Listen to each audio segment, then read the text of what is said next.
Argiaren podcastak.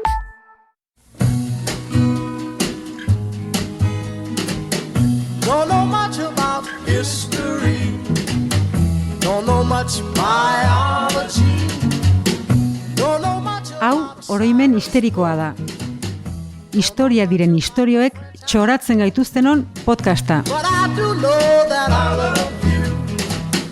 And I know that if you love me too, what a wonderful world this would be. Don't know much about you. Kaixo lagunak, ura eta olio bezala, zientzia eta erlijioan neke sustartu daitezkela esango luke teorikoak, behintzat nireak bai. Baina realitatea egia esan bestelakoa da. Ze erlijioen multinazionalen onerako baldin badira garapen zientifikoaren ondorioz historian sortu den asmakuntza teknologikoak, orduan, irutasun santua, Adanen saietxa eta kismiren superpotereak, arrainak eta ogiak ugaltzekoak eta gauzaiek. Orduan sare sozialen bitartez zabaldu daitezke, edo, garai batean, superberritasuna izan zana, adibidez, imprimitzea. Hori da. Gauzaiek. Hori da, bai. Lehengo astean, goatzen bazate, santuei buruz ditzen genuen, eta esan genuen lehen zibersantua edo kanonizatu berri dutela, baina hala ere oraindik online birariak ez dituztela homologatu, eta Eliza zentzortan pixkatatzera geratzen ari dela edo, baina iraganean, zuk esan bezala, Eliza Katolikoa bizkorrago ibili da, teknologia berriak baliatzen, eta zehazki imprenta Europara iritsi zenean, Eliza lehen lerroan zegoen, asmakizunaren onurak bere mesedetan ustiatzeko, eta hala, Johannes Gutenbergek eskalandian imprimatutako lehen liburua, nahiko ezaguna da datu hori, Biblia izan zen. Zer raro. 1954 urrian izan zen, eta 52 lerroko Biblia izenez ere ezagutzen dena, ez da Biblia osoak 52 lerro bakarrik zituela, bestela laburpen nahiko ona izango zen. Hori irakurriko nun. Ez da 52 lerro eta 2 zutabe, esan behar da, zeuzkala horri alde bakoitzak. Gogoratu behar dugu, hala ere, Gutenbergek ez zuela imprenta asmatu. Hori. Uste ja baino gehiagotan esan dugula, baina dakigula bintzat, Txinan asmatu zen, eta 1940 urtean Bishengek asmatu mentzuen imprimatzeko lehen makina. 400 urte bakarrik lehenago. Hori da, kontua da Gutenberg izan zela imprimeria modernoaren teknikak baliatzen lehena, eta beraz, eskalandian imprimatzen lehena, ez? Badakigu imprentak irakurketa demokratizatu zuela, ideiak zabaltzeko bidea zabaldu zuela, aniztasunari ahotsa jartzeko aukera eman zuela, baina hasieran behintzat ez zen hori posible izan, ze egia da eskuz kopiatutako liburuak luxu hutsa zirela, ez?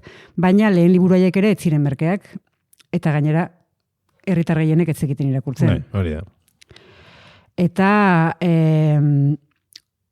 azkenean, horrez gain, lehen unean behintzat, esan dugun bezala, Eliza Katolikoak monopolizatu zuen asmakizuna, edo beto esan da, asmakizun asierraren bertsio europarra. Eta esan bezala, eskalandian imprimatutako lehen liburua Biblia izan zen, baina Gutenbergek ez zuen arriskatu nahi izan, eta ez zuen aukeratu edo zen liburu, ja bestsellerra aukeratu zuen hasieratik.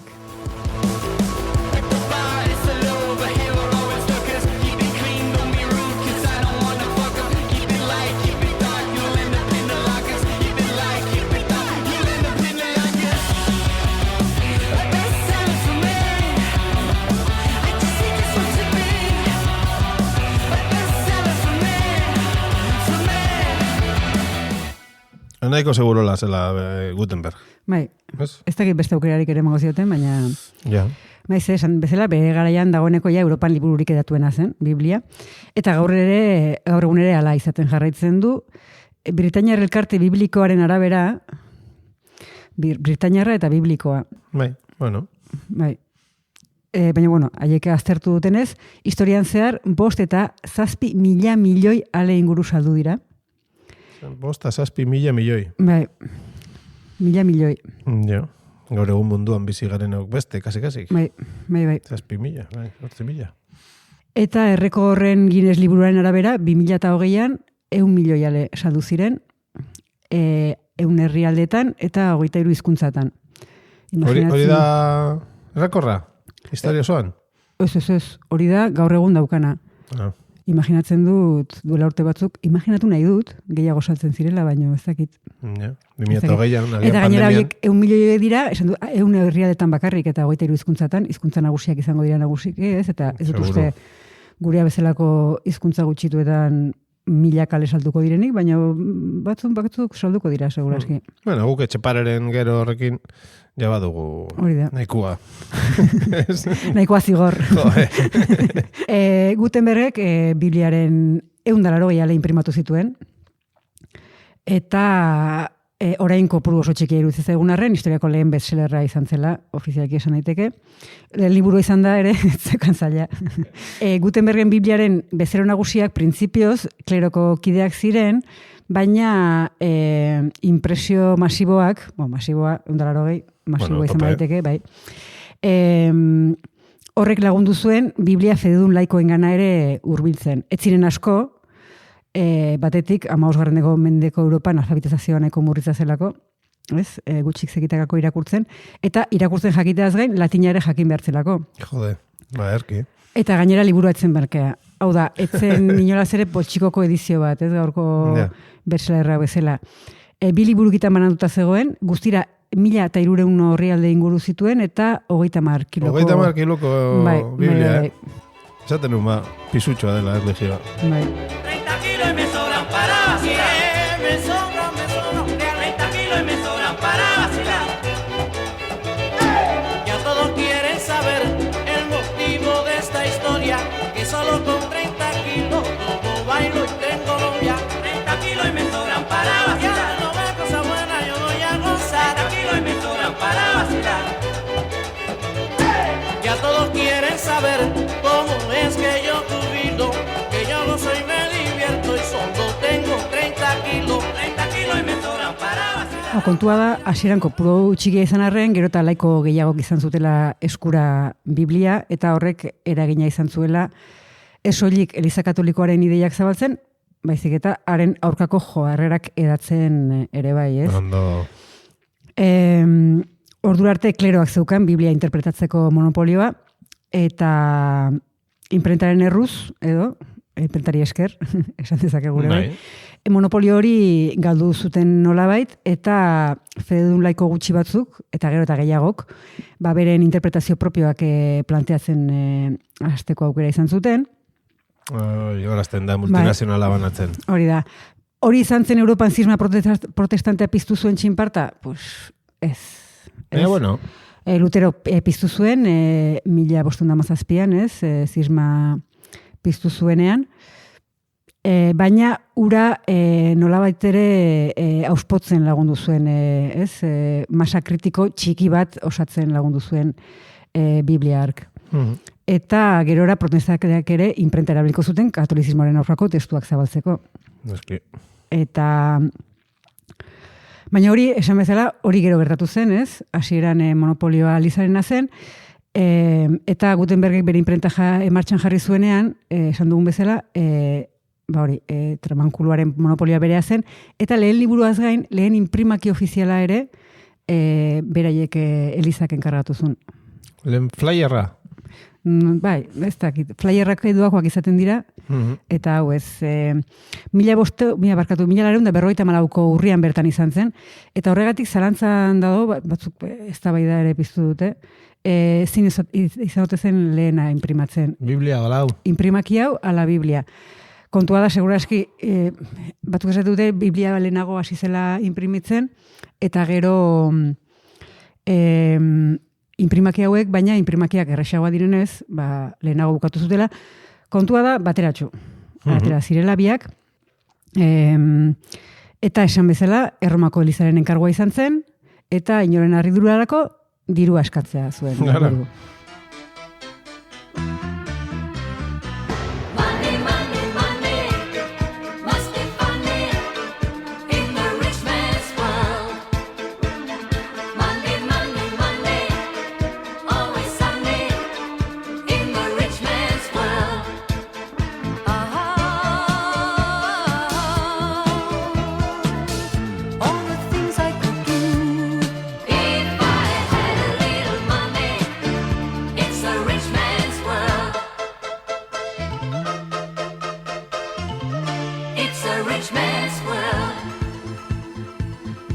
Eta dirua zertarako? Haientzat. Bai, teorian, behintzat, beste gurutzada bat egiteko. Elizari gurutzada kantolatzea asko gustatzen Gare zaion. batean zan top. Eta gaina, garai egokia zen, ze esan dugu 1954 urtean gaudela, eta aurreko urtean, Konstantinopla erori zen, otomandarren esku, zehazki 1953ko maiatzaren 29an, hori kolpe handia izan zen, kristautasunarentzat, eta santutzak hiria berreskuratzeko asmoa bultzatu zuen, ez? Ez bakarrik, Europako beste enperadore errege eta agintari kristau batzuekin batera, jarri zuen martxan ekimena, eta gurutzada berriari bere ekarpena egiteko, Erromako Elizak indulgentziak jaulkitzea erabaki zuen. Esan beharra ez dela estrategia berria, 11. mendetik ari ziren ja indulgentziak saltzen, baina orain modu masiboagoan egiteko aukera zuten Gutenbergen imprimatzeko makina baliatuta. Egia da, ez zirela imprimatutako lehen indulgentziak izan. Zelen olako egurrezko plantxa batzuk ere egite zituzten, baina azkenean testu motxak egiteko, ez tipo mugikorrak ez dituzu behar, o ez dira ezinbestekoa behintzat, baina egurrez egina zeudenez, ez dakit, dozena bat kopia egin, eta ja ondatzen hasti zeren, eta orduan, benetan Gutenbergen imprentak ekarri zuen horraldaketa, eta indulgentzia horiek pixka bat,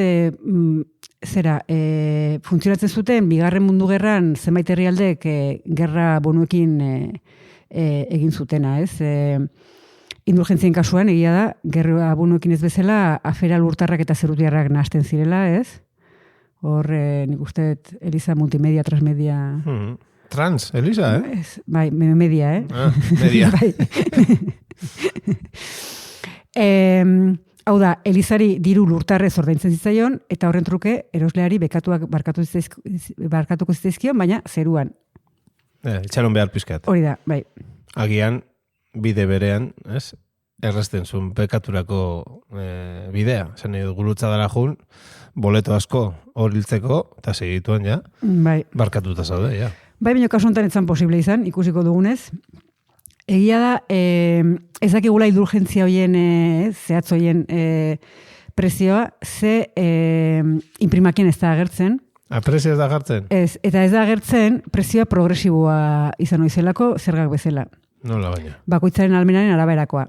Esan bezala, ez dakigu Gutenbergek inprimatutako indulgentzia horiek zehazki zema balio zuten, baina bai garai beretsuan herbeeretan ordaintzen zena, eta pixka proportzioak nolakoak izan zitezken edo progresibotasun hori nolakoa zen jakiteko, erabilezakegu adibide hori, eta herbeeretan esan bezala, erreginek, hartzapezpikuek, goi mailako noblek, 25 florin ordaintzen zituzten, indulgentziaren truke, merkatari eta artisauek 3 florin, eta fededun pobrenek florin laurdena, besterik ez. Zaurrerakoiak, Bai, Gehien duenak, gehiago eman dezala, eta... Baina, hori da, Elizatzen justizia soziala egiten ari. Ez, hau da, indulgentzia guztiak 25 florinetan jarriz gero, ez? Nekez salduko zituzten, ez? Aleak, herritar xeen artean, eta noblei florin laurdena eskatuta, zituzten albezain beste, ez? Zukutuko, ez? Bai. Kontua da, preziorik ez dakigula, eta indulgentzien salmenta datu zehatzik ere ez dagoen arren, eta nahiz eta hipotesien arteko tartea oso handia den, ekimena arrakastatua izan zela, zalantzarik ez dago, hipotesiaik doaz 5.000-tik 20.000 indulgentziara.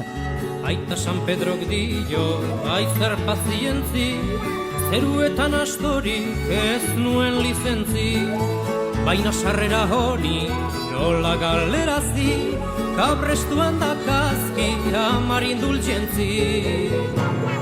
Kristau prestu bat bailitzan, asto badako elizan. Amen. Beraz, arrakastatsua izan zela esan dugu, baina are arrakastatsuagoa izan zela ere esan dezakegu, kontuan izan da, barkamenerako ez zela nahikoa gutuna erostea. Ahalegin gehigarriak egin bertzirela, barkamen hori lortzeko. Esaterako, erosketaz gain, otomandarren kontrako laguntza eskatzeko jainkoari 3 otoitz eginez gero, 100 eguneko barkamena lortzen zen. 3 otoitz egin, baina egunero o behin? Egunero. Egunero 3. Bai. Noiz arte?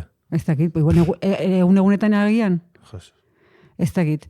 Egia esan dut oso seguru egunero, baina gauza guetaz... Hiru aldiz bakarrik otoitze egin da, hauek otoitze dituzuten bezala, amen, erraz, ez? Bai, baina are errazagoa zen, ze indulgentzia ordaindu eta etxai fedegaben aurkako desfile bakar batean parte hartuz gero. Bera.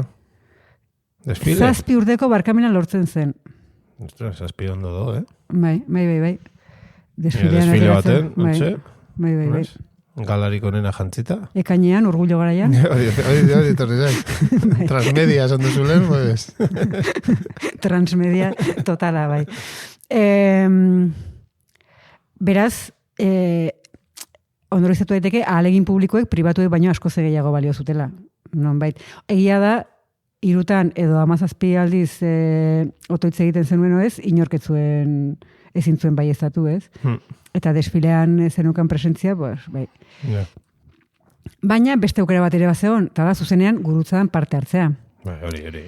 Eta zuzenean gurutzadan borroka egiteko prest zeudenek ere barkamena lortuko zuten, beraz, baina indulgentziarik ordaintzen ez bazuten, hau da, aukera hori bazuten, zure bizia emateko prest baldin bazaude. Bueno.